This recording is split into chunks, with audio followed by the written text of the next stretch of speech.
Je travaille sur la lumière, pour moi c'est important parce que ça fait l'ambiance d'un endroit.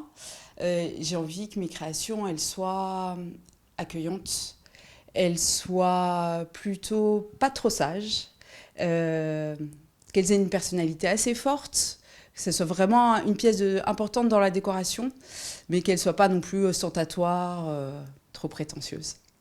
Du coup je travaille beaucoup le graphisme, la couleur, le dessin, les formes, c'est assez graphique comme inspiration.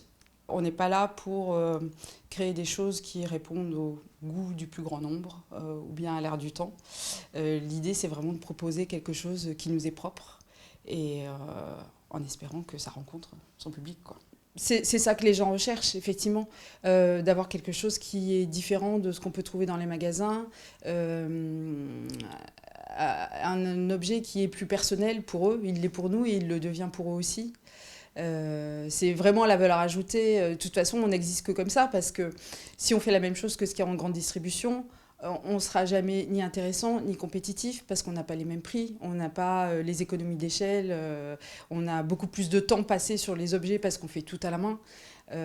Donc on est forcément plus cher et du coup il faut une justification pour le fait qu'on soit plus cher. C'est parce que justement on peut proposer autre chose de différent, qu'on ne peut pas éventuellement faire à la machine parfois, on peut faire certaines choses qu'à la main, et puis qui sont originales, quoi. On entend de plus en plus maintenant les gens qui reconnaissent l'intérêt, la valeur de l'artisanat, qui trouvent qu'on apporte vraiment quelque chose de différent.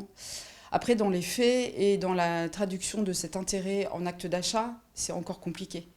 Ne serait-ce que parce qu'on est très habitué à avoir des repères de prix par rapport à la grande distribution. La transformation, elle tarde, mais je pense qu'elle se fait quand même de plus en plus ces années-là. Mais les artisans ont du mal à vivre, hein. Ça, on n'en est pas sorti. La plupart des artisans vivent avec des cours qu'ils donnent. C'est vraiment la grande majorité. Enfin, quand je dis artisan d'art.